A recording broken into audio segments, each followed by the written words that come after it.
ने स्पष्ट किया कि हम किसी तरीके से भी ये आसपास का जो इलाका है यहाँ पर नमाज पढ़ने की इजाज़त नहीं देंगे। और इसकी बड़ी जो वजह है वो यहाँ के जर्जर जो कंस्ट्रक्शन है उनके हालात को लेकर है। इनकी छतों की हालत अगर आप देखें तो वो इस तरह से नहीं है कि यहाँ पर जो है अगर लोग नमाज़ पढ़ना चाहें तो वो पढ़ सकें। मुस्लिम समाज का कहना है कि चूँकि जो छतें होती हैं वो लोगों की व्यक्तिगत प्रॉपर्टी हैं और उस पर पुलिस इस तरीके से रोक नहीं लगा सकती।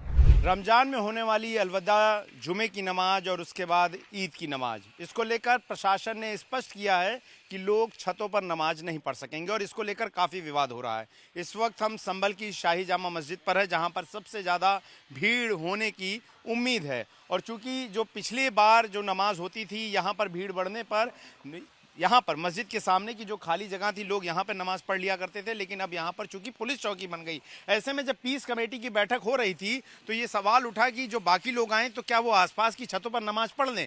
इसको लेकर प्रशासन ने कहा कि हम पहले छतों का असेसमेंट करेंगे कि क्या वो नमाज पढ़ने लायक हैं या नहीं है। ऐसे में बाद में पुलिस ने स्पष्ट किया कि हम किसी तरीके से भी ये आसपास का जो इलाका है यहाँ पर नमाज पढ़ने की इजाज़त नहीं देंगे। और इसकी बड़ी जो वजह है वो यहाँ के जर्जर जो कंस्ट्रक्शन है उनके हालात को लेकर है। और अगर आप देखें तो तस्वीरें इधर जो आसपास के मकान हैं क्या वो वाकई में इस हालात में हैं, उनकी मजबूती इस तरह की है कि उन पर नमाज पढ़ा जा सके। आप देखिए ये पुराने स्ट्रक्चर के मकान हैं और ये बिल्कुल मस्जिद के पास के इलाके हैं। और अगर आप यहाँ पर देखें तो इनके हालात ऐसे नहीं है कि अगर इन पर जो एक बड़ी संख्या में नमाजियों की भीड़ आ जाए तो वो इस भार को सहन कर सके। अब मैं उदाहरण के लिए आपको एक छत के आसपास यहाँ पर ले जाऊँगा और यहाँ से छत पर हम दिखाएंगे कि क्या छतों की स्थिति इस तरह की है कि यहाँ से जो है वो नमाज पढ़ने की इजाज़त प्रशासन दे सकता है। आप देखिए दूसरी अगर आप देखें तो ये पास का इलाका है और अगर आप देखें तो एक बहुत ही पुराना कंस्ट्रक्शन है। और आप देखें तो इनकी छतों की हालत अगर आप देखें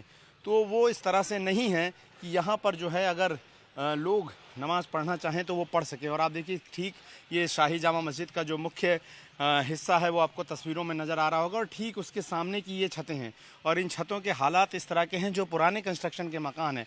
यहाँ पर किसी भी तरीके से नमाज़ पढ़ने की इजाज़त पुलिस नहीं देगी। पुलिस से जो हमारी बातचीत हुई है वो ये साफ़ हुआ है। इसको लेकर अब राजनीति हो रही है। मुस्लिम समाज का कहना है कि चूँकि जो छतें होती हैं वो लोगों की व्यक्तिगत प्रॉपर्टी हैं और उस पर पुलिस इस तरीके से रोक नहीं लगा सकती। लेकिन पुलिस का कहना है कि आम दिनों में लोग अपने घरों में घर के सदस्य ही मौजूद होते हैं, लेकिन जब यहाँ पर ज़्यादा संख्या में नमाजी आएंगे तो जाहिर तौर पर भीड़ इतनी ज़्यादा होगी कि वो इस तरह की भार क्षमता को सहन नहीं कर सकेंगे। और ऐसे में प्रशासन ने स्पष्ट कर दिया कि इन जर्जर घरों की और पुराने घरों की छतों पर नमाज पढ़ने की इजाज़त वो जो है वो बिल्कुल नहीं दी जाएगी ताकि लोगों की जान माल का खतरा ना हो सके। विलन अंकित के साथ गौरव श्रीवास्तव, टाइम्स नाउ भारत, संभल।